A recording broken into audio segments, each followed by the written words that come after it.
에베소서 1장 3절부터 10절까지 함께 읽습니다. 찬송하리로다.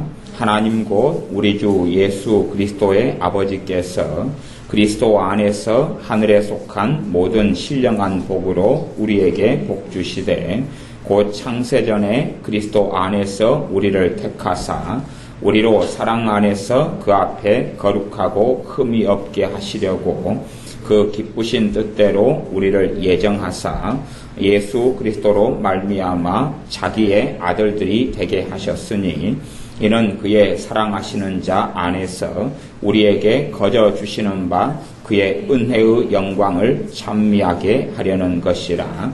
우리가 그리스도 안에서 그의 은혜의 풍성함을 따라 그의 피로 말미암아 구속 곧 죄사함을 받았으니 이는 그가 모든 지혜와 총명으로 우리에게 넘치게 하사 그 뜻의 비밀을 우리에게 알리셨으니 곧 그 기쁘심을 따라 그리스도 안에서 때가 찬 경륜을 위하여 예정하신 것이니 하늘에 있는 것이나 땅에 있는 것이 다 그리스도 안에서 통일되게 하려 하심이라.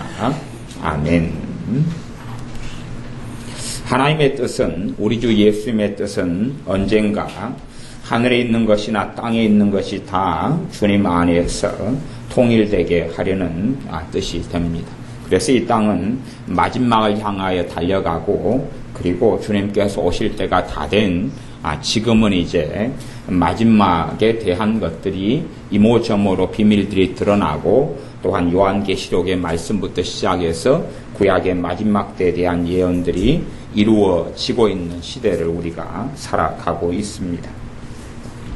오늘의 말씀은 특별히 에베소서 1장의 말씀 가운데 어떤 말씀을 중심으로 하려 하냐 그러면 6절하고 7절의 말씀을 중심으로 전하려 그럽니다. 그의 사랑하시는 자 안에서 우리에게 거저 주시는 바 그의 은혜의 영광을 찬미하게 하려는 것이라. 우리를 하나님의 기쁘신 뜻대로 예정하셔서 우리로 하나님의 아들들, 하나님의 자녀들이 되게 하셨는데 그 이유는 그의 사랑하시는 자이신 우리 주 예수님 안에서 우리에게 거저 주시는 바 그의 은혜의 영광을 찬미하게 하려는 것이라. 복음에는 정말로 중요한 부분이 있습니다. 우리 주 예수님의 십자가의 복음에는 정말로 중요한 부분이 있는데 그 중요한 복음의 본질은 무엇이 있냐 그러면 우리에게 거저 주시는 바 그의 은혜의 영광이라는 것이 있습니다. 우리에게 거저 주시는 바 그의 은혜의 영광. 사람들은 끊임없이 양극단으로 흐르기를 좋아합니다. 양극단으로 흐른다는 것은 단지 우리가 하나님 앞에서 말씀대로 살아야 될 책임을 지지 않고 살아가는 방임방종주의라는 극단, 또 하나는 율법주의라는 극단. 그래 율법주의를 가진 사람들은 그래도 꽤 건전한 사람들이 많습니다. 율법주의라는 것은 내가 하나님 앞에서 하나님의 말씀을 지키는 것으로 그분 앞에 내가 서야 되겠다. 그렇게 살아가는 율법주의. 그러나 모든 신자들의 삶에는 하나님의 말씀을 지키고 행하는 것은 반드시 있어야 됩니다. 하지만 내가 하나님 앞에 무엇을 통해서 나아갈 것인가 그럴 때에 내가 가진 행위를 가지고 나의 의를 가지고 내가 하나님 앞에 살아왔던 선한 삶을 가지고 나아가려 한다면 그것이 율법주의가 됩니다.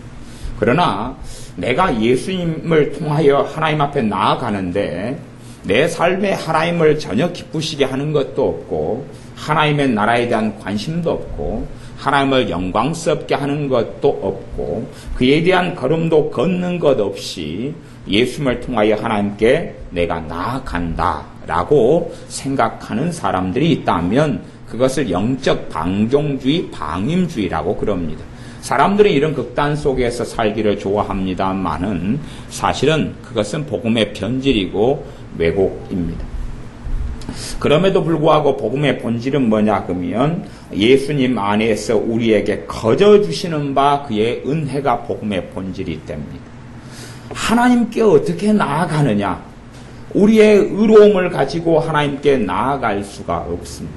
내가 깨끗하게 살았다, 바르게 살았다는 것으로 하나님께 나아갈 수가 없습니다. 특별히 우리 주님의 복음서, 사복음서 가운데 우리가 주목해 봐야 될 말씀들이 있는데 그 말씀들은 전반적으로 믿음에 대한 말씀들입니다. 그 가운데 이제 요 에베소서 1장의 말씀을 좀 놔둔 다음에 제가 마태복음 14장의 말씀을 하나를 읽어드리겠습니다. 마태복음의 14장에 대한 말씀은 혈루병 앓는 여인의 그 이후로 연결되어지는 말씀인데 마태복음 14장 34절부터 36절까지의 말씀을 제가 읽어드리겠습니다. 마태복음 14장 34절에서부터 36절까지 복음의 본질에 대한 설명을 하려고 지금 치유에 대한 주님의 병 고침에 대한 말씀을 하고 있는 것입니다.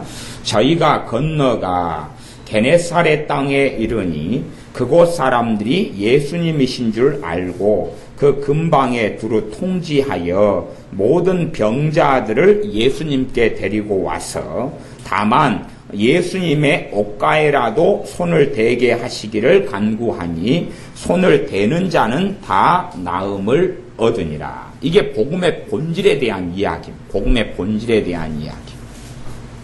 봐보십시오. 병자들이 왔습니다. 병자들이 예수님께 나와왔습니다. 자이든지 타이든지. 그런데 여기서는 이제 사람들이 병자들이 예수님께 나와가지고 예수님의 옷가에라도 손을 대기를 간절히 원하고 구합니다. 그리고 예수님의 옷에 손을 대는 사람은 다 무엇을 얻었습니까? 나음을 얻었습니다. 봐보십시오. 예수님의 옷가에 손을 댄 사람들 가운데 굉장히 못된 놈도 있었을 것이고 나름대로 선량한 사람도 있었을 것입니다. 아니, 예수님의 옷가에 손을 대지 않은 사람 가운데 손을 댄 사람보다 더 나름대로 깨끗하고 나름대로 괜찮게 살았던 사람들도 있을 것 아니겠습니까? 그래서 병자들을 죄가 누가 많으냐 적으냐의 순서로 줄을 세운다면 아마 뭐 어떻게 하나님께서 그의 천사들을 보내셔서 줄을 세우게 한다면 랭킹 순위는 있을 겁니다. 그러나 굉장히 죄를 많이 지은 사람이든 나름대로 깨끗하게 산 사람이든 상관없이 그들이 가진 질병이 치유되려면 오직 하나가 필요했습니다. 그 하나는 예수님의 옷가에 손을 대는 것이었다는 것입니다. 예수님의 옷가에 손을 대는 것이었습니다. 그들이 했던 선한 행위를 근거해서 주님, 예수님 내가 깨끗하게 살아왔지 않습니까? 나름대로 내가 깨끗하게 살아왔으니까 나를 치료해 주십시오. 그랬다면 아마 여기에서 이 게네사렛 땅에 있는 이 주님께서 계신 그곳에서는 치유받지 못했을 것입니다. 단지 필요한 것이 하나 있었다면 주님의 옷에 손을 대는 것, 그거 하나였습니다. 주님의 옷에 손을 대는 그것 하나였습니다. 지금도 마찬가지입니다. 우리 병든 우리 몸이 치유되는 건 내가 깨끗하거나 내가 의로워서는 절대 해당 사항이 없습니다. 그래서 어떤 분들은 그런 함정에 걸려드는 것을 봅니다. 암이 들었어요. 암병이 걸려들었는데 암병이 걸려들어서 자신을 돌아보니까 자기가 스스로 보기에 자기는 꽤 의롭게 살았다 그 말이에요. 11조도 열심히 내왔고 예배도 열심히 참석해 왔고 교회에서 봉사도 나름대로 잘하고 살았는데 자신에게 암이 걸릴 이유가 없다 그 말이에요. 하나님 앞에 볼 때는 자기가 스스로 판단해 볼 때는 나는 그래도 건강할 정도로 바르게 살아왔고 하나님을 잘 섬겨왔는데 왜 내게 암이 걸려야 하느냐 그런 원망이 생겼다 그런 말입니다. 나 정도면 건강하게 살 자격이 있을 터인데 왜 내게 암이 생길 수밖에 없었느냐. 하나님 나 정도면 깨끗하게 살 수 있지, 나 정도면 건강하게 살다가 죽을 수 있을 정도로 나는 그래도 잘 살아왔지 않습니까? 라고 주장하면서 하나님 나를 좀 고쳐주셔야 되지 않습니까? 기도했습니다. 왜? 자신 정도라면 치유를 받을 만한 정결한 삶을 살아왔고 괜찮은 신자의 삶을 살아왔다고 생각했기 때문에 그렇습니다. 그러나 그 암이 걸린 그분은 치유되지 않았습니다. 그분보다 훨씬 더 험악하고 안 좋은 삶을 살아왔던 사람이 있습니다. 근데 그분도 암이 걸렸는데 그분은 자신의 삶을 돌아보니까 세리와 같았던 것이지요. 자신의 삶이 하나님께 내보일 것도 없고 드러낼 것도 없고 허물과 흠만 가지고 있어서 자신의 것을 드러낼 수 없고 내세울 수 없어서 예수님 앞에 나아가고 주님 앞에 나아가 엎드려 긍휼을 구하고 자비를 구했습니다. 그리고 어느 때에 이분에게 불이 임하면서 그 아픈 암이 걸린 그 부위가 뜨거워지면서 암이 치유됐습니다. 차이가 있죠. 차이는 아마 앞에 있는 그 사람은 11조도 열심히 하고 주일 성수도 열심히 하고 교회에서 봉사도 많이 했기 때문에 두 사람을 비유한다면 아마 앞에 사람이 더 칭찬도 받고 앞에 사람이 더 그래도 사람들에게 존중받고 나름대로 더 좋은 삶을 살았을 것이라는 것은 예상할 수 있습니다. 그러나 치유를 받는 데 있어서 주님의 병 고침을 받는 데 있어서 두 사람이 의지했던 것은 전혀 다릅니다.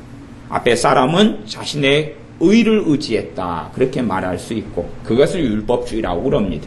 뒤에 있는 사람은 주님의 긍휼과 자비와 은혜에 의지했습니다. 그걸 복음이라고 그럽니다.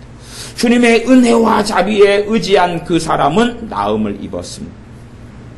그래서 이 병든 사람들이 마태복음 16장에 많이 왔을 때에 모든 병든 자를 예수님께 데리고 와서 다만 예수님의 옷가에라도 손을 대게 하시기를 간구하니 그래서 이 사람들이 고침받은 이유는 하나였습니다. 예수님의 옷가에 손을 대었기 때문에 된 사람은 다 나음을 입었다라고 말씀합니다. 그것입니다. 그것이 복음의 핵심 중에 핵심입니다. 우리가 이 땅을 살아나가면서 우리의 몸의 질병은 간간히 찾아옵니다. 그 질병을 찾아올 때에 많은 믿는 사람들이 하나님의 은혜의 보좌 앞에 나아가 담대히 치유를 위해서 구하지를 못할 때들이 많습니다. 왜 그러냐 그러면 질병은 찾아왔는데 자신의 삶을 들여다놓고 보면 하나님께 내세울 것도 별로 없을 때도 많고 자신의 마음에 정죄가 되고 자책이 되고 후회될 만한 인생을 살아온 것들은 많더라 그 말입니다. 다른 사람이 정죄할 만한 일도 있고 내 스스로 보기에 내가 정죄받을 만한 일도 있더라 그 말입니다. 그래서 자신의 성적표를 쭉 살펴보니 하나님 앞에 나아가서 담대하게 당당하게 나를 고쳐주셔야 됩니다. 내가 이렇게 좋고 아름답고 괜찮은 삶을 살지 않았습니까? 그러니 나 같은 사람이 고쳐져야지 당연하지 않습니까? 라고 내밀 수가 없더라 하는 것입니다. 그래서 하나님께 담대하게 기도하지를 못합니다. 물론 하나님께 긍휼을 구하고 기도하지만 많은 경우는 치유되지 않습니다. 많은 경우는 치유되지 않습니다. 앞에 사람과 유사한 것처럼 보이지만 사실은 좀 다르다 그 말 달라요. 한편 강도가 아침부터 주님을 욕하다가 어느 때가 되어져서 마음을 돌이킵니다. 그리고 주님을 의지합니다. 주님을 의지하기 시작합니다. 주님의 나라 임할 때에 나를 기억해 주십시오. 이제 그 강도가 의지할 것은 아무것도 없었습니다. 아무것도 드러내놓고 내놓을 것이 없었습니다. 그러니까 우리가 자기 의를 의지한다, 내 의를 의지한다는 것은 모양이요. 극과 극의 모양이 나타날 때가 있어요. 극과 극의 모양. 지금 앞에서 두 사람도 뒤에 사람도 잘못했으면 자기 의로 가는 것입니다. 이걸 잘 생각해 보셔야 돼요. 내가 나름대로 괜찮은 삶을 살았다. 그래서 주님 내가 이렇게 괜찮은 삶을 살았기 때문에 내가 고침받아야 되지 않겠습니까? 그것도 자기 의를 의지하는 것이고 자기를 살펴보니까 자기가 내세울 만한 게 없어요. 그래서 하나님께 담대하게 나를 고쳐달라고 요구할 수 없어요. 그것도 무엇을 의지한 겁니까? 자기 의를 의지한 것입니다. 자기 의를 둘 다 자기 의를 의지한 것이 물론 모양이나 결과는 다르게 나타나지만 끝에까지 가면 똑같아지는 것입니다. 둘 다 자기 의를 의지한 것입니다. 주님의 의를 의지할 때에 우리에겐 치유라면 치유가 임하게 됩니다. 우리가 병이 들고 아플 때에 여기 있는 사람들을 주님께서 줄을 세운 게 아닙니다. 12 사도를 시켜가지고 야, 이 사람들 가운데 줄을 세워라. 죄를 가장 적게 지은 사람을 1번, 그 다음 지은 사람 2번 그래가지고 일단 해질 때까지만 치유를 하겠는데 시간 되는 대로 죄를 적게 지은 사람부터 해가지고 쫙 해서 이렇게 선착순 100명을 받겠다거나 해질 때까지 치유를 하겠다거나 그런 게 아니라 그런 순서가 없었다는 사실입니다. 아마 어떨 때는 1000명이 그 가운데 모였으면 제일 처음에 치유된 사람이 가장 죄를 많이 지은 극악한 그 사람일 수도 있다 그 말이에요. 그러나 주님의 옷가에 손대는 그것이 고침을 얻게 했지 그 사람이 어떻게 살아왔느냐 또한 현재 어떤 삶을 살고 있느냐는 아니라 그 말이에요. 그것이 복음의 핵심에 들어갑니다. 치유도 복음의 핵심의 부분이기 때문에 치유의 원리를 믿음의 원리로 말씀하면서 사복음서는 계속하여 믿음 이야기를 하고 있습니다. 우리가 우리의 병든 몸이 치유되려면 누구를 의지하느냐 하는 것입니다. 누구를 의지하느냐 하는 것입니다. 내 의를 의지하면 기도할 때도 자꾸 자기를 돌아보면서 치유라면 아마 회개하기에 바쁠 수도 있습니다.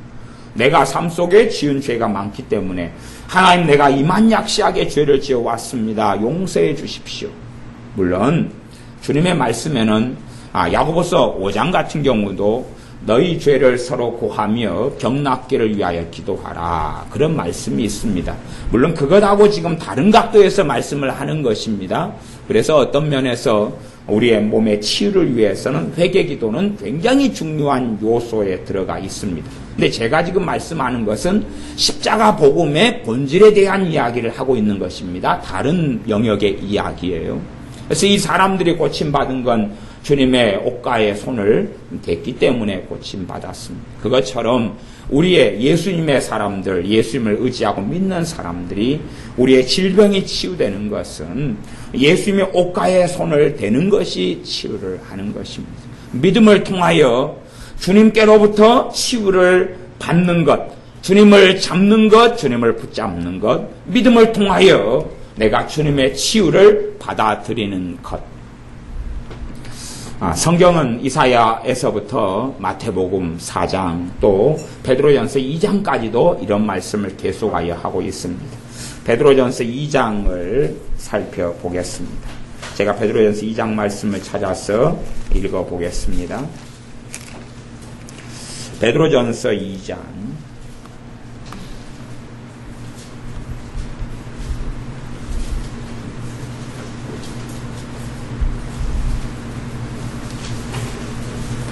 베드로전서 2장 24절 말씀, 베드로전서 2장 24절 말씀 제가 읽어보겠습니다. 친히 나무에 달려 그 몸으로 우리 죄를 담당하셨으니, 친히 나무에 달려 그 몸으로 우리 죄를 담당하셨으니, 우리의 죄에 대한 대가를 치를 수는 우리 스스로는 절대 없습니다. 내가 내 죄에 대한 대가를 절대 치를 수가 없습니다. 내가 내 죄에 대한 문제를 해결할 수가 없습니다. 우리가 어제 예를 들어 욕설을 하고 싸움을 했습니다. 어제 지은 죄가 이제 하나님 앞에서는 그대로 남아있겠지요. 그것을 내가 무슨 일을 해서 없앨 수 있느냐 하는 것입니다. 주일에 회개에 대해서 말씀을 전했는데 내가 어제 이만약시하게 해서 쌈박질을 크게 했습니다. 용서해 주세요. 그렇게 구한다 해서 그것이 무엇을 한 것은 전혀 아니지 않습니까? 전혀 아니지 않습니까? 그것이 대가를 치른 것도 아니지 않습니까? 어제 쌈박질을 한 거에 대해서 내가 눈물을 흘리면서 하나님 내가 잘못했어요. 그런다 그래서 내가 하나님 앞에 그 죄에 대하여 값을 치른 것이 어디가 있느냐 그 말입니다. 그건 아무 해당사항이 없는 것이죠. 목이 말라서 목말라 죽어가고 있을 때 누군가가 생수를 가져가고 있는데 생수를 가진 사람에게 내게 제발 물 한 모금만 주십시오. 내가 부탁한다 해서 간절히 부탁한다 해서 그 물 한 모금에 대한 값어치를 내가 좀 부탁 좀 합시다. 나 좀 물 한 모금만 주세요. 간절히 한 그것이 값을 치르는 것이 절대 아니지 않느냐 그 말입니다. 우리가 우리 죄에 대한 회개를 한다 할지라도 회개했다는 그 행위 자체가 그것이 내 죄를 없애는 것이 결코 될 수가 없습니다. 내 죄를 고백하고 자복하고 때로는 옷을 찢고 가슴을 찢는다 그래도 죄에 대한 어떤 대가를 치를 수도 내가 회개하는 그 행위나 그 고백이나 가슴을 찢는 것이라 할지라도 마음을 찢고 옷을 찢는다 할지라도 그것 자체가 죄를 없이 할 수 있는 게 절대 아닙니다. 우리의 죄가 없어지려면 우리가 주님께 손을 대어야 되겠지.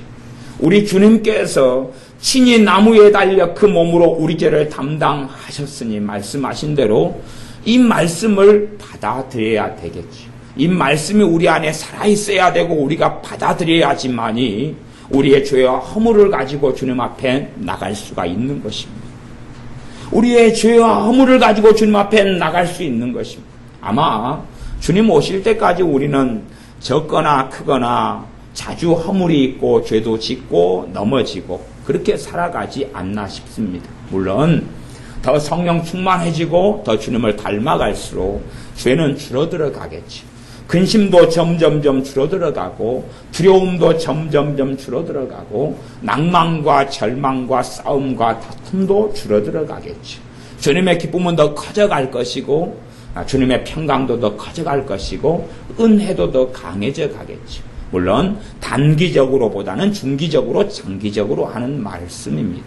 주님 앞에 살아가면 살아갈수록 시간이 흘러가면서 주님의 은혜는 더 많아져 가야 참된 신자의 삶이 됩니다. 그러나 본질적으로 우리의 죄를 해결할 수 있는 방법은 내가 내 죄에 대한 대가를 치를 수는 없다 하는 이야기입니다. 아무리 어떻게 해도 내가 내 죄를 양잿물로 씻을 수도 없고 비누로 씻을 수 없습니다. 우리의 허물이 있고 죄가 있으면 그것을 처리하고 그것을 없앨 수 있는 길은 오직 하나밖에 없습니다. 주님께서 그 몸으로 친히 나무에 달려 십자가에 달리셔서 우리 죄를 담당하셨다는 그 복음, 그 진리 하나밖에 없습니다. 그것 말고는 하나님 내가 한 1000일 동안 1000일이 만 3년 되죠. 1000일 동안 죄를 하나도 안 지었습니다. 근데 그냥 어쩌다가 오늘 콱 지어버렸네요. 그러니 하나님 1000일 동안 내가 죄를 안 지은 걸 보시고 오늘 하루 죄를 콱 지은 것은 봐주셔야 됩니다. 그렇게 해도 안 된다 그러실 것입니다. 그렇게 해도 아니 대가를 치러야지. 그렇게 해도 죄는 죄지 라고 하나님은 말씀하실 수밖에 없습니다. 그러므로 우리가 전능하신 아버지 하나님께 나아갈 때에 우리 주님의 십자가와 그분의 보혈을 통해서 나아가는 길 말고는 없습니다. 어떤 사람은 좀 더 깨끗하고 어떤 사람은 좀 더 더러워도 똑같이 주님의 십자가를 의지하여 하나님의 은혜의 보좌 앞에 나가는 길 말고는 길이 존재하지를 않습니다. 그래서 우리가 두 가지 다 자기 의 속에 들어갈 수 있는데 깨끗하게 나름대로 살았기 때문에 또한 죄가 이건 굉장히 경미하고 가벼운 죄다. 주님 하나님 이건 굉장히 죄가 사소한 죄잖아요. 이 정도는 다 넘겨주고 덮어버릴 수 있잖아요. 이 정도 죄 안 짓고 누가 살아갑니까? 그러니 나도 이 정도 죄는 좀 짓고 살아가지만 그래도 드물게 조금 짓습니다. 나는 그나마 저 사람들보다는 괜찮게 삽니다. 라고 해도 하나님께서는 내 은혜의 보좌 앞에 나올 수 없다 판결하실 겁니다. 근데 어떤 사람은 죄와 허물이 그래도 순서로 따져놓고 보면 아주 많은 사람의 부류에 속한다 할지라도 그가 내 자신을 살펴보고 절대 자신으로서는 하나님 앞에 나갈 수 없음을 알고 자신의 죄를 위해 친히 나무에 달리신 주님을 의지하면 하나님께 나아가는 은혜의 길이 열리는 겁니다. 똑같습니다. 이제 주님께서 십자가에서 그 몸으로 우리의 죄를 담당하신 것은 2000년 전의 역사적인 사실입니다. 진리이고 역사적인 사실이에요. 진리이고 역사적인 사실이에요. 우리가 부정하고 전 세계 사람들 70억 가운데 69억 9천만 명이 다 부정해도 그건 그냥 있었던 일이고 사실이고 진리입니다. 대신 믿음으로 받아들이고 믿음으로 나아가는 사람만 누리게 되는 진리가 됩니다. 2장 24절 하반절에는 이는 우리로 죄에 대하여 죽고 의에 대하여 살게 하려 하심이라. 저가 채찍에 맞음으로 너희가 나음을 얻었나니. 주님께서 2000년 전에 십자가에 달리시기 전에 채찍에 먼저 맞으셨어요. 채찍에 맞으셨어요. 채찍에 맞은 이유가 있다. 채찍에 맞은 이유는 너희들의 연약한 몸, 연약한 육체, 그 연약한 육체가 자주 병들고 자주 아프기 때문에 그것 때문에 병들지 않고 건강할 수 있도록 건강할 수 있는 이러한 특권을 허락하시려고 건강한 몸을 가지고 살 수 있는 은혜를 허락하시려고 주님이 채찍에 맞아 주셨다라고 말씀합니다. 똑같아요. 입장은 어떤 사람은 더 죄가 많고 죄가 더 적다 할지라도 입장은 똑같습니다. 2000년 전에 주님이 채찍에 맞으신 그것, 그 사실, 주님이 대가를 치르신 그것을 믿음을 통하여 내 것으로 받아들인다면, 믿음을 통하여 내가 주님의 옷가에 손을 만졌던 사람들처럼 내가 믿음을 통하여 주님을 붙잡는다면, 그리고 주님께서 내 질병에 대한 대가를 치르신 것을 받아들인다면 성령님은 그 믿음을 통하여 계속 역사하실 겁니다. 왜냐하면 주님의 십자가는 영원한 십자가이기 때문에 그렇습니다. 십자가를 통한 그 은혜는 영원하고 그 능력은 약해지지 않고 그 능력은 감축되지 않기 때문에 그렇습니다. 제 앞에 한 100명이 주님의 십자가를, 주님의 채찍에 맞으심을, 대가 치르심을 믿은 다음에 100명이 치유를 받아버렸습니다.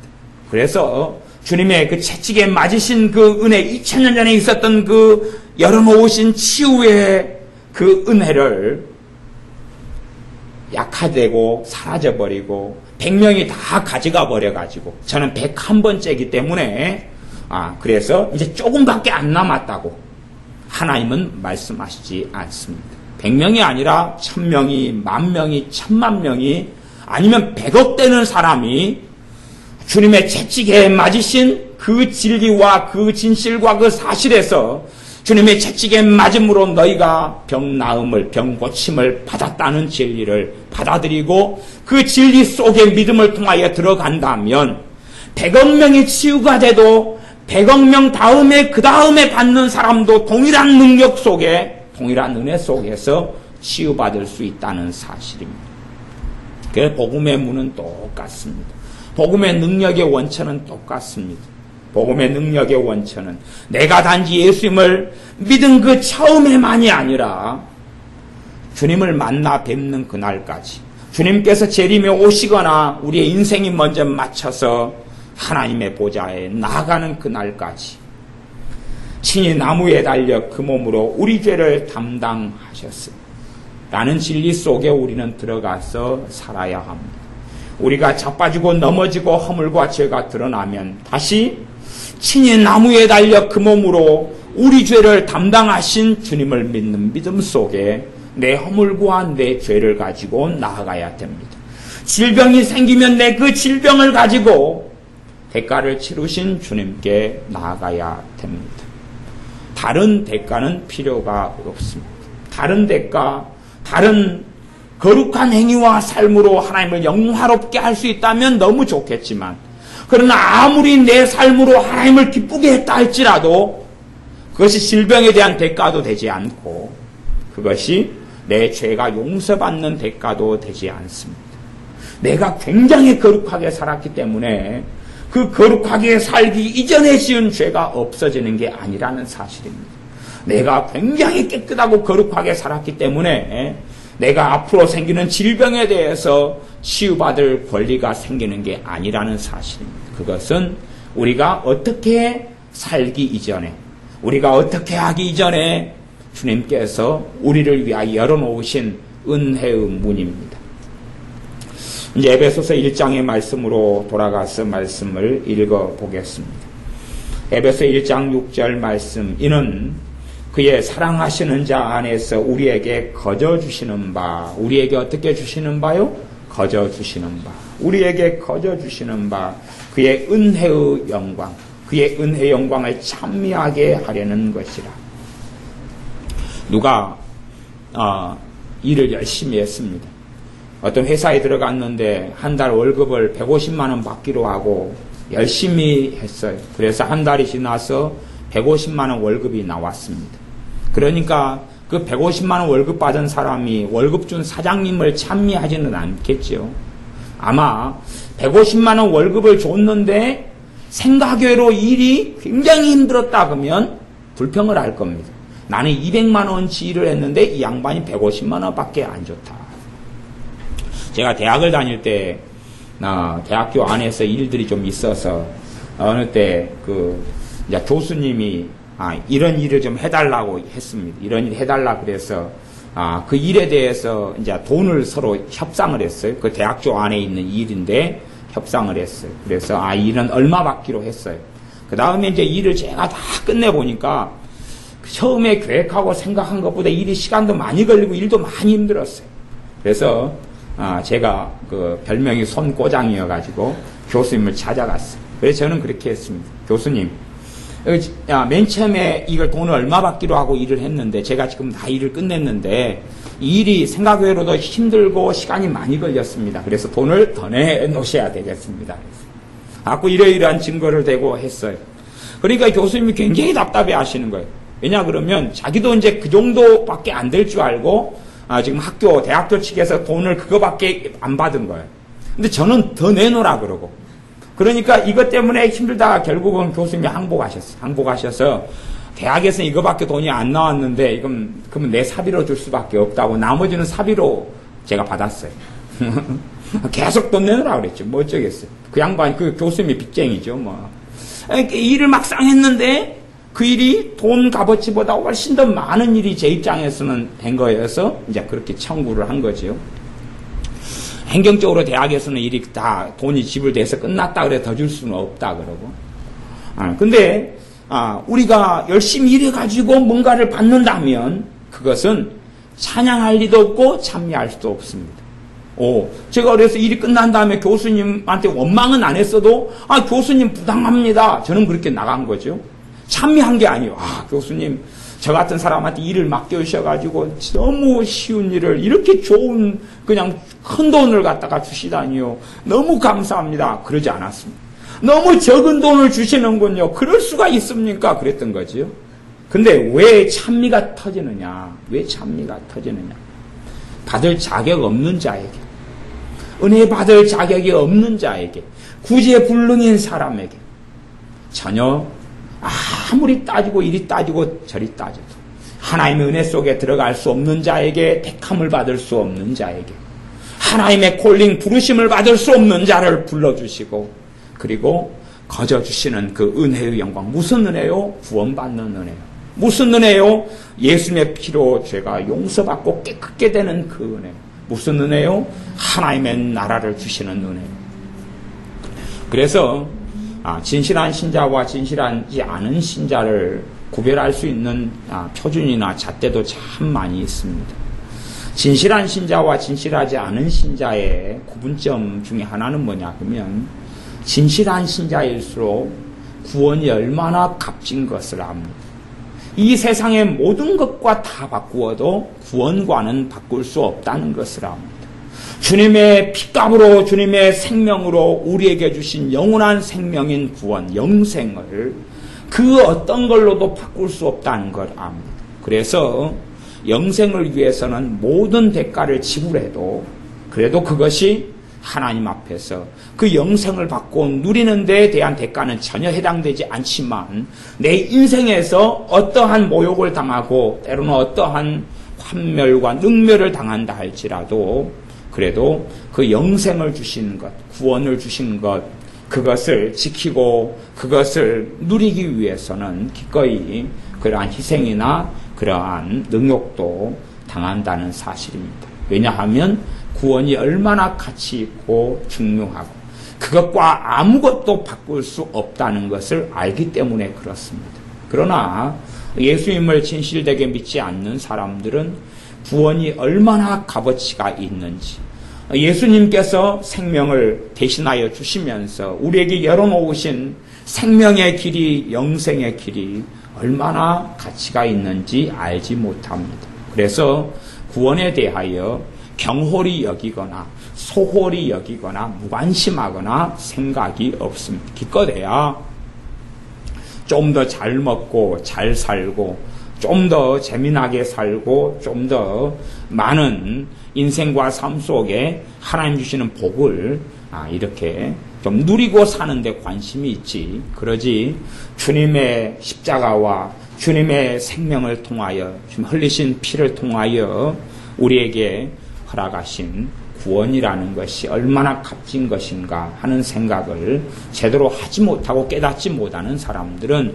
실제로는 하나님의 진실한 백성이 아닌 경우가 많습니다. 정말 하나님의 진실한 자녀들은 구원에 대하여 무엇이 있냐 하면 찬미가 있고 감격이 있습니다. 그러므로 우리가 주님께서 거저주시는 이 은혜의 영광을 찬미하는 것이 우리에게 있고 그것이 우리 안에 살아있을 때에 사실은 구원의 감격도 커져갑니다. 우리가 인생을 아무리 헌신되게 하나님을 섬긴다 할지라도 갚을 수 없는 것이 그의 은혜의 영광입니다. 그 갚을 수 없는 것이 주님께서 주신 그 구원의 영광입니다. 그렇기 때문에 우리가 이 땅에서 사실은 어떤 날이라도 되도록이면 빠지지 않고 우리의 신앙생활의 여정 속에 빠지지 않고 내게 구원을 가져오신 주님을 찬양하고 주님을 찬미해야 마땅하다 그렇게 말할 수가 있습니다. 실상은 우리들은 굉장히 주님께서 허락하신 구원이 값이 없는 것처럼 아주 값싼 구원인 것처럼 대가를 별로 치르지 않은 것인 것처럼 생각하지만 주님께서 육신에 계실 때에 그 대가가 너무나 어마어마하기 때문에 주님께서도 그렇게 기도하실 수밖에 없었습니다. 내 원대로 하지 마옵시고 이 잔을 내게서 옮기실 수 있거든 옮겨달라고. 왜냐하면 주님께서 치르실 그것이 상상을 초월하고 불허하는 것이기 때문에 그렇습니다. 단지 그냥 어떤 분들은 지금 현재는 이제 주님께서 오실 때 가까워 왔기 때문에 어떤 사람들을 만나보면 그분들의 열망은 그런 게 있더라고요. 순교자가 되고 싶다. 그런 열망들을 가지는 분들을 간간히 만납니다. 예수님 때문에 내가 순교의 길까지 나가겠습니다. 혹은 자기가 기도를 하는데 순교자가 되게 해달라고 막 기도를 해요. 너무 그런 기도가 굳이 나쁘다 이렇게 보지는 않습니다. 그런 각오도 필요하죠. 시대가 이제 하수상해지기 때문에 그렇습니다. 그러나 누가 서로 순교자가 된다 할지라도 예수님께서 십자가를 지기 위해서 가졌던 고통은 상상을 불허하는 고통이고 그것 때문에 견디어냈던 아픔과 눈물과 통곡과 고통은 상상을 불허하는 것입니다. 아마 여러분들은 그런 경험이 있으시리라 저는 그렇게 생각합니다. 여러분이 이제 이 몸이 일단 편하다, 몸이 안 아프다 이렇게 생각하시고 몸이 안 아픈데 어느 때 이 귀신들의 공격을 받을 때가 있죠. 귀신들의 공격을 받으면 그냥 일단 두통이다 그러면 머리가 막 깨질 것처럼 아프고 마음에 번민과 번뇌가 왔다 그러면 막 미칠 것처럼 그러고 막 그런 것을 반나절이든지 하루든지 뭐 2, 3일이든지 한번 겪어보셨잖아요. 그런 거. 마귀 공격만 좀 받아도 그냥 이 몸은 편하고 쌀 먹을 것도 있고 은행에 돈이 좀 있고 그래도 전혀 인생과 삶에서 너무 큰 고통 때문에 이 마음의 번뇌, 머리에 두통, 머리 깨질 것처럼 아프고 마음속에 절망이 막 물밀듯이 쏟아져 들어오고 이런 시간을 보낸 분들은 얼마나 힘들다는 걸 알지 않습니다. 그런데 주님께서 십자가에 달리실 때는 단순하게 그런 육체적인 고통이나 몸에 못이 박히시고 그리고 십자가에 달리셔서 못 박힌 그걸로 몸을 지탱하고 버티시고 채찍에 단지 맞는 정도에서 그치는 것이 아니었다는 사실을 기억하실 필요가 있습니다. 원수 마귀 사탄의 모든 공격이 주님께 다 집중적으로 있었기 때문에 주님의 정서적으로, 정신적으로, 심령적으로, 육체적으로 모든 고통이 이 땅에서는 그 누구에게 비교할 수 없이 가장 극심했다는 것을 사실은 약간은 여러분이 경험하신 경험을 통하여 유추해 보실 수가 있다는 것입니다. 그러지 그냥 단순하게 어떤 순교하는 사람들이 겪는 그 정도 고통, 그 정도 아픔에서 주님의 십자가의 고통이 지나갔을 것이다 추측하는 것은 정말 어리석은 추측이 됩니다. 그래서 주님께서 이 잔을 내게서 옮겨달라고. 주님은 성령님께서 한량없이 부음받으신 분이고 성령의 권능에 의해서 사셨던 그분께서 이 잔을 내게서 옮겨달라고 그렇게 기도했던 것은 결코 쉬운 길도 아니고 그리고 그냥 조금만 고생하면 이룰 수 있는 것은 결코 아니었기 때문에 그렇습니다. 주님께서 대가를 치르신 그것, 주님께서 대가를 치르시고 열어놓으신 구원의 길, 영생을 얻는 그 길, 영생을 얻는 그것에 대하여 그의 은혜의 영광에 대하여 사실은 찬미하고 찬양하고 찬양해도 부족함이 없다는 겁니다. 물론 많은 사람들은 히브리서의 말씀대로 그의 그 큰 구원을 경홀히 여기고 등한히 여기는 사람들이 많습니다. 왜냐하면 그들이 구원받는다는 것이 뭔지, 주님의 생명을 통하여 구원을 주신다는 게 뭔지 도무지 이해하지 못하고 알지 못하기 때문에 그렇습니다. 왜요? 참다운 주님의 백성이 아닌 경우는 그렇게 될 수밖에 없습니다. 거꾸로 우리가 주님의 구원의 영광을 대해서 그분의 구원에 해주신 그 은혜에 대해서 잊어간다면, 마음에서 떠나가고 없어져 간다면 우리도 사실은 이제 마음이 주님에게서 떠나서 세상에나 잘못된 것, 좋지 않은 것으로 마음이 돌려져 가는 모양과 현상이다, 그렇게 생각할 수 있습니다. 그래서 우리의 삶 속에 주님께서 구원해 주신, 거저 주시는 바 그의 은혜의 영광에 대한 찬미가 다시금 살아나야 됩니다. 그분의 주시는 구원이 얼마나 감격하고 값진 것인지 다시금 살펴보고 생각해야 됩니다. 흔한 구원이 아니라는 것입니다. 값싼 구원이 아니라는 것입니다. 값싼 구원이 결코 될 수가 없습니다. 어떤 필리핀에 있는 어떤 분이 태풍 때 그냥 그 집이 어느 정도 되냐, 한 평 같은 와상에 살았는데 자식이 10명이었습니다. 그러니까 한 평 하는 와상에서 살았는데 자식이 10명. 그 필리핀 같은 데는 이제 똑같은 도시에 이렇게 산다 그래도 필리핀의 그 마닐라 같은 데도 수도인 마닐라라도 건너편 마을은 쓰레기장에서 살고 건너편 마을은 차가 보통 한 집당 2대씩 있고 이런데 극과 극을 달립니다. 그러면은 와상 같은 이런 한 평 이런 조그만데 10명도 살아요. 어떻게 사는지 모르는 제가 가보니까 그렇더라고요.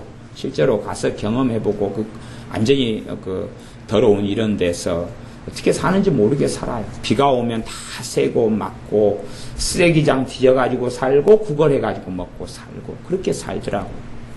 근데 그렇게 살다가 아이들이 굶어 죽어가고 고통 속에 들어가고 그러다가 이제 누군가가 좋은 집을 마련해주고 좋은 직장을 잡아주고 그 필리핀에서 차는 타가 찜는데 우리 그 버스보다 좀 작아요. 봉고차 정도 되는 사이즈 그 정도 좀 대형 좀 큰 봉고 있잖아요. 뭐 16인승 막 이런 거 정도 되는 차 찜는데 그런 차를 이제 하나 사줬어. 그걸로 벌어먹고 살아. 그래서 찜니를 운전해 가면서 보통 사람 그게 이제 태우고 가요. 꼭 그 군대 가면은 복사차라고 있어요. 옆으로 앉아가지고 타는 그런 차처럼 그런 걸 하나 해주고 집을 장만해 줬어. 그러니까 그 사람이 자녀 10명을 먹여 살리고 부양해야 되는 가장이 느끼는 것은 어떻겠느냐 그 말이에요. 제가 전에 필리핀 갔을 때 한지 그 집도 가족이 물어보니까 다 거지들인데 10명이다 하더라고요. 그 여자분이 어린아이를 데리고 와서 국어를 하는 거예요. 근데 그분도 또 임신 중이에요. 임신 중인데 아이들 잘 자란 애들은 어떻게 이렇게 많이 한 10명 된대. 거기도 이제 빈민촌에 살던 사람인데 이렇게 돼가지고 시커먼 여자가 배를 이렇게 남산만큼 불러가지고 2살, 3살, 5살, 7살가 다 구걸하는 거 달라고. 그래서 이제 돈을 좀 줬는데 남편 뭐 하고 있냐 물어보니까 저기 앞에 찜리 앞에 있는 사람이 남편이다 그러더라고요. 하고 남편은 거기서 뭐 하냐 그러니까 손님들을 찜리를 잡아주는 거예요. 스톱 해가지고 찜리를 태워주고 거기에다가 진짜 돈 많이 받으면 1페소. 1페소 뭐 이제 옛날 그때는 제가 90년에 필리핀 갔는데 30원이에요. 30원. 그 종이 이제 1페소 종이돈이었는데 그걸 하나 받으면 진짜 구걸을 많이 한 거예요. 그걸 잡아주면서 이 10명을 먹여 살린 거예요. 뱃속에 있는 아이까지. 근데 그런 집에 누가 집을 주고 찜리를 잡아주면서 겨우 입에 풀칠하고 애들은 다 시켜 구걸하고 마누라 구걸하고 자기는 찜리 잡아주면서 시간 나오면 또 구걸하고 그렇게 먹고 사는데 누가 집을 사주고 그리고 찜리를 한 대 사줘서 운전해가지고 애들을 먹여 살려라 그랬으면 아마 이 양반은 계속하여서 막 찬미가 나올 것입니다. 누구에 대한요? 그 사람에 대한. 정말 내 10명의 가족을 살려주고 먹을 길을 열어주고 살 길을 열어주고 이 한편 같은 작은 온두막도 안 되는 그런 데서 살던 그런 상징막이라는 성경에는 그런데 온두막 같은 그런 데서 살던 그 가정을 살려줬기 때문에 발 뻗고 자고 비 맞지 않아도 되고 얼어 죽지 않아도 되고 이런 데서 했으면 아마 평생도록 갚아도 갚지 못할 은혜다 그랬을 겁니다. 예전에 조선시대나 고려시대나 보면은 왕들 밑에 있던 신하들이 그 왕의 은혜를 입어서 신하가 되는 경우들이 있어요. 그러면 그 신하들은요, 왕이 전쟁이 나서 피신 가게 되면 왕 대신 목숨을 바칩니다. 왜냐하면 왕에게 왜 충성하냐 그러면 왕이 자기에게 베푼 은혜가 너무나 크다고. 그래서 평생 왕을 위해 살아가요. 그런데 그 이야기가 지금 성경에 있는 이야기입니다. 그것보다 더 1000배, 10,000배, 100,000배가 더 놀라운 이야기. 우리를 구원하시려고 생명을 주신 주님에 대한 이야기. 우리에게 구원을 주시려고 생명을 바쳐버린 이야기. 단지 나그네 살이로 우리가 50년, 60년, 70년, 80년, 90년 이 땅에 좀 더 잘 먹고 좀 더 못 먹고 좀 더 잘 입고 덜 입고 살아가다가 나그네 인생을 마치고 그리고 주님 앞에 하나님 앞에 섰을 때에 이제 영원한 기로가 갈라지게 되는데 천국과 지옥으로 영원히 살 곳이 갈라지게 되는데 우리에게 그 하나님의 나라를 예비해 주신 주님에 대한 이야기, 그분의 은혜에 대한 이야기입니다. 그렇기 때문에 진실로 주님의 은혜가 무엇인 줄 아는 사람은 주님을 찬미할 수밖에 없고 그렇게 주님을 그 아들을 아끼지 않고 보내시며 생명을 주신 아버지 하나님을 찬미하지 않을 수 없다는 것입니다. 그것이 1장 6절입니다. 내가 어떤 대가를 치러 직장생활 해가지고 받는 그 사례가 아니라 내가 전혀 죄밖에는 하나님께 보일 것이 없는데 그의 사랑하시는 자 예수님 안에서 우리에게 거저주시는 바 그의 은혜의 영광, 말로 다 할 수 없는 그 은혜의 영광. 단지 그냥 오늘 먹을 게 떨어졌는데 누가 밀가루 한 포를 가져오는 그런 은혜 정도는 영광이라고 그러지 않습니다. 밀가루 한 포 줘봐야 한 3일 수제비 해먹고 국수 해먹고 삶아 먹고 나면 없고 그런 것을 은혜의 영광이라고 안 그럽니다. 영원히 누리게 될 하나님의 사랑과 그분의 은혜, 상상할 수 없는 그것을 영광이라고 그럽니다. 7절 말씀 우리가 그리스도 안에서 그의 은혜의 풍성함을 따라 은혜가 풍성함을 따라 어디 안에서요? 예수님 안에서. 예수님 안에 들어가는 길은 하나밖에 없습니다. 믿음을 통해서 예수님 안에 들어갑니다. 믿음을 통해 예수님 안에 들어갑니다. 그의 은혜의 풍성함을 따라 그의 피로 말미암아 구속 곧 죄사함을 받았습니다. 무엇을 통해서 죄사함을 받습니까? 그의 피를 통하여. 예수님의 피를 통하여 죄사함을 받습니다. 그건 항상 영원한 예수님의 보혈, 예수님의 피입니다. 단지 2000년 전에 내가 주님께서 이루었다. 그리고 내가 5년 전에 믿었다. 그때 한 번. 내가 20년 전에 믿었다. 그때 한 번에 대한 이야기를 하고 있는 것이 아닙니다. 내가 오늘 짓는 죄, 어제 짓는 죄, 지난달에 지었던 죄, 그 전해에 지었던 죄, 작년에 지었던 죄, 5년 전에 지었던 죄, 그 모든 죄에 대하여 내가 예수님의 피를 통하여 죄 사함을 받는다는 말씀입니다. 내가 오늘 짓는 그 허물을 가지고 죄 사함 받는 길은 예수님의 피를 통하여 하나님께 나아가는 그 길 하나다고 말씀하는 겁니다.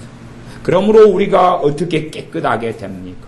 어떻게 내가 거룩하게 되고 어떻게 죄에서 씻김을 받습니까? 예수님의 십자가에 흘리신 그 피를 통하여 하나님께 나아가는 그 길 하나입니다. 내 몸이 어떻게 아픈 몸이 치유가 됩니까? 주님께서 채찍에 맞으셔서 나를 위하여 대가를 치러주신 것을 믿고 받아들이고 그리고 믿음을 통하여 주님 안에 들어가는 것, 믿음을 통하여 주님을 붙잡는 것, 그거 하나입니다. 그것 하나입니다. 그래서 병이 치유를 위해서 기도할 때 되면 아마 치유 은사를 받은 사람들이야 이제 그런 것을 좀 아실 거예요. 근데 치유 기도를 받는 사람들하고 개인적으로 대화를 좀 나눠보면 이런 특별하지 않은 현상을 발견합니다. 특별하지 않은 현상이란 말은 좀 대동소이하다. 대동소이하다. 그래서 이제 물어봅니다.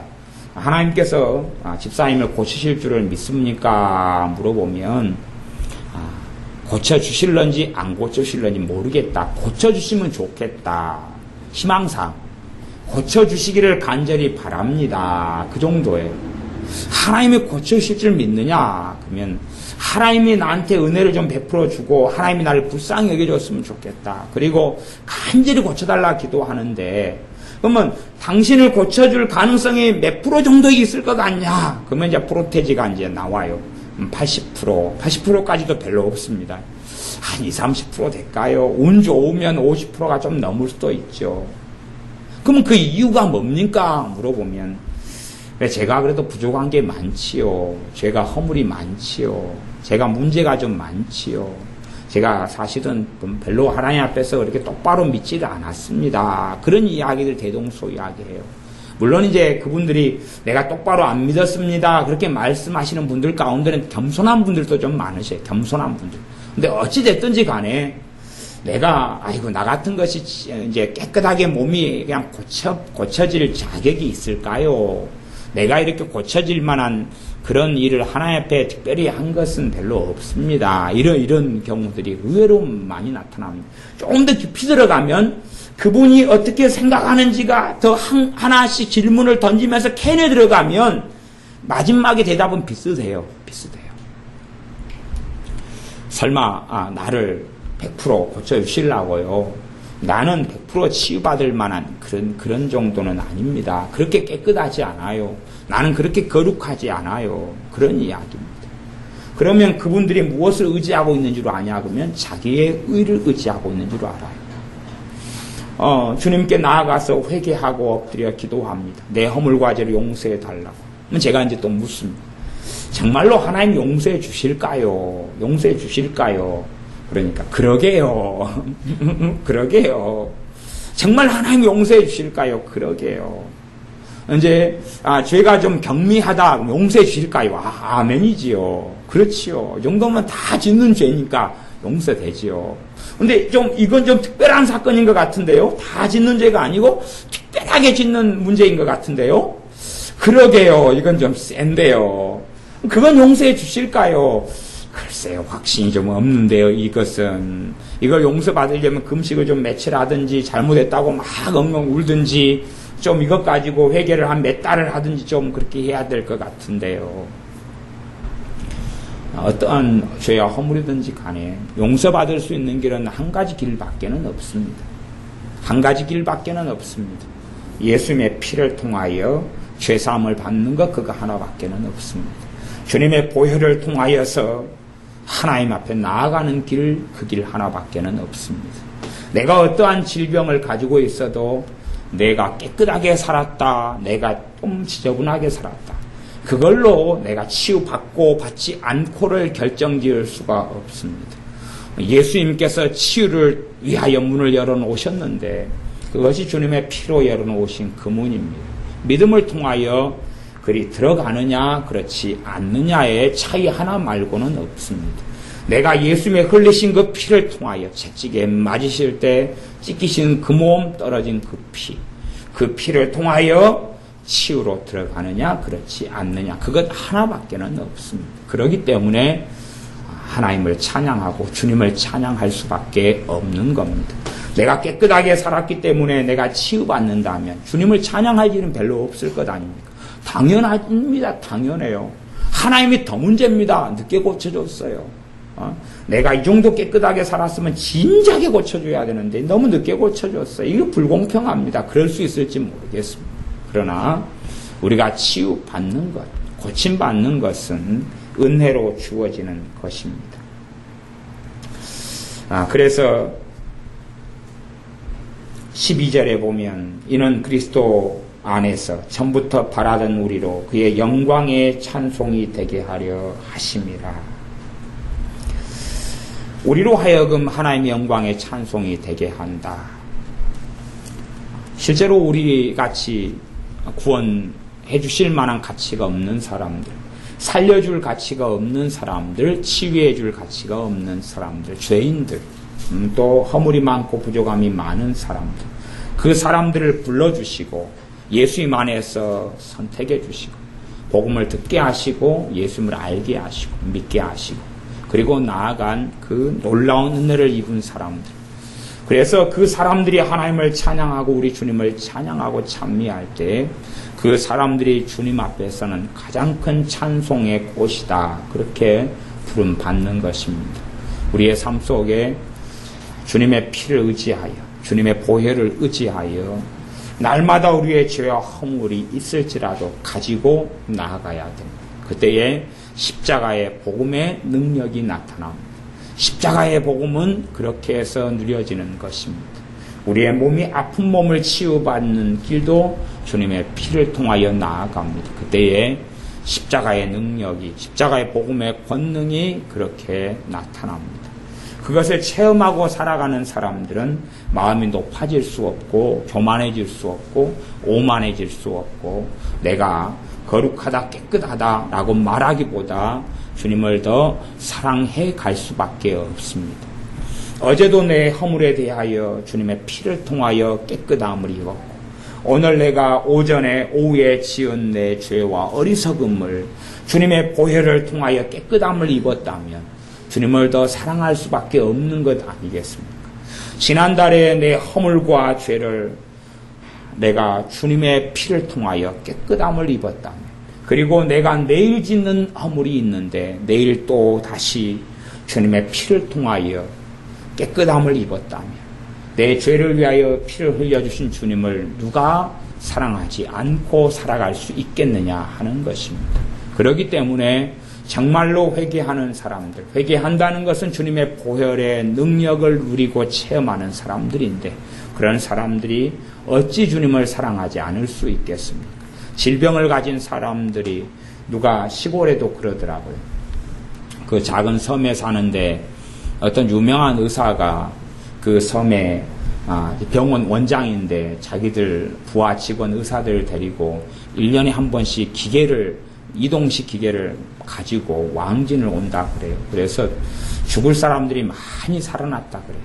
그리고 1년에 한 번씩 오니까 중병들, 그리고 너무 안 되는 것은 도시로 보내가지고 자기 병원으로 데려와가지고 막 고치고 이런 의사 병원장이 있다 그래요. 그래서 그 마을 사람들에게는 그 병원 의사가 와서 진료를 1년에 일주일인가 하는데 그때가 잔칫날이다 그래요. 그때는 막 있는 것 없는 것, 씨암탉도 잡고 막 돼지도 잡고, 그때 되면 이제 돼지들이 도망가느라고 바쁜데 어떤 애가 잡혀 먹을까, 돼지도 잡고 씨암탉도 잡고. 그러니까 마을이 그때는 추석보다 설날보다 더 큰 축제래요. 왜 그러냐 그러면은 돈이 없어 치료받지 못하고 또 먼데 나가지 못하고 또 섬에 사는 자기들 같은 무지렁이를 그래도 유명한 이런 의사 선생님이 자기 이 밑에 있는 의사 선생님을 다 데리고 와가지고 거기서 일주일간 휴가를 보내면, 그 휴가도 아니고 그때 이제 일하는 건데 휴가랍시고 그리고 와가지고 자기들 손을 잡아주고 치료해주고 치아를 보고 그 다음에 치아 치료를 하고 자기 그 전문 분야별로 치료를 해주면서 정말 안 되는 것은 고쳐서 치유해주고 영양제를 놔주고 막 그러고, 나중에는 이제 그것 가지고 부족하고, 왜 노인들은, 이 섬에 있는 노인들은 먹는 게 부실하니까 그래서 그 양반이 누구도 나중에 데리고 오냐 그러면 한의사를 하나 데려와 보약을 지어주는 이제 그 양의사가 그런 걸 하면서 이 병원, 이 섬 마을 사람들이 그렇게 생각했대. 참 이 의사 선생님 이 양반이 우리를 정말로 사랑하는구나. 그리고 사실은 그에 대해서 이 마을 주민들이 그렇게 깊은 감사를 느끼고, 그래서 1년에 일주일 오는 그날들은 마을이 항상 잔치를 벌이면서, 이게 그 전에 그 의사 선생님이 오기 전까지는 그랬대요. 그 마을이 그렇게 몇 명, 한 170명인가 사는데, 그렇게 쌈박질이 많이 일어났대. 170명인가 사는데 그냥 욕하고 싸우고 막 그래가지고, 오직 하면 못된 마을이가 교회가 하나 들어왔다가 교회가 철수를 해버렸대. 원체 구제불능의 인간들이 다 그러고. 근데 그 의사 선생님이 들어와가지고 그렇게 치료를 몇 년 한 다음에는 그 섬에 있는 분위기나 사람들의 마음이 틀려졌다 그래요. 왜냐하면 자기 자식이든 누구든 다 치료 안 받고 그런 사람이 없기 때문에. 그런데 정말로 내가 우리의 죄와 허물에 대하여 주님의 피로 날마다 깨끗함을 입고 산다면 어찌 주님을 사랑하지 않을 수 있냐 하는 것입니다. 단지 2000년 전에 혹은 내가 예수님을 20년 전에 믿었을 때 그때 한 번에 그친 사건이 아닙니다. 그건 계속되어지는 영원한 주님의 피입니다. 그래서 주님의 그 피를 통하여 우리가 깨끗함을 입는 것은 계속되는 여정과 과정입니다. 우리의 몸이 내일 또 몸이 아프면 우리 주 예수님의 이름으로 치유받고, 예수님을 내가 믿음을 통하여 그분께서 나를 위하여 질병에 대한 대가를 치르신 것을 믿고 받아들이면서 주님의 옷가에 손을 만진 사람마다 다 나음을 얻으니라는 마태복음 14장의 말씀처럼, 그렇게 내가 주님을 붙잡을 때에 우리의 몸이, 우리의 마음이, 우리의 육신이 치유되고 우리의 죄가 치유됩니다. 그래서 복음의 능력을 누리고 신자들이 살아가면서 가면 갈수록 우리 주님을 사랑해 가는 것이 정상적인 일입니다. 예수를 믿는 사람은 보잘것없고 어리석어도 십자가 복음을 누리는 사람들입니다. 십자가 복음의 권능을 예수의 사람들은 내 권능과 내 능력으로 누리고 살아갑니다. 갈라디아 3장에 보면은 주님께서 저주를 친히 받은 바 되사 저주 아래 있는 자들을 속량하셨다고 말씀합니다. 주님께서 나 대신 저주를 담당해 주신 것을 계속하여 믿고 받아들이면 드릴수록 저주는 풀려져 가며, 저주의 본질과 중심은 더러운 귀신들, 원수, 마귀들의 역사인데 그것에서 내가 해방되어져 가기 시작합니다. 그건 계속되는 여정과 과정 속에 일어날 수밖에 없는 이야기지만, 그러나 주님께서 나 대신 저주를 담당하셨다는 것을 내가 1회에 잠깐 믿는 것이 아니라 계속하여 내가 믿고 받아들일수록 귀신들은 힘이 약해져 가고 떠나갈 수밖에 없고, 조상들이 지었던 죄를 통하여 들어왔던 귀신들의 역사는, 마귀 역사는 약해져 가고 떠나갈 수밖에 없습니다. 내가 내 허물과 죄에 대하여 믿음으로 주님 앞에 나아갈수록 주님의 보혈은 더 힘있고 능력있게 역사하여 우리의 죄를 씻겨내고 우리의 몸과 마음을 깨끗하게 하는 그 십자가의 권능이 나타나게 됩니다. 기도하겠습니다. 아버지 하나님, 우리가 십자가의 복음을 누리고 살게 하여 주시옵소서. 지적으로, 이성적으로, 이해적으로 잠깐만 믿고 끝나는 것이 아니라 매일의 삶 속에서 주님의 보혈을 통하여 우리의 죄가 씻음 받는 것을 체험하며 누리게 하셔서 주님을 사랑하는 우리들이 되게 도와주시옵소서. 우리가 주님의 보혈을 통하여 주님께서 친히 십자가에 달리셔서 그 몸으로 우리 죄를 담당하셨으니 우리 죄가 씻겨질 때마다 주님을 찬양하고 찬미하는 것이 끊어지지 않게 하시며, 그 몸으로 우리의 죄를 담당하심으로 우리에게 영생을 주셨사오매, 우리가 우리에게 주신 구원에 대하여 주님을 배옵는 날까지 감사하고 찬양하고 찬미하는 우리들이 되게 하여 주시옵소서.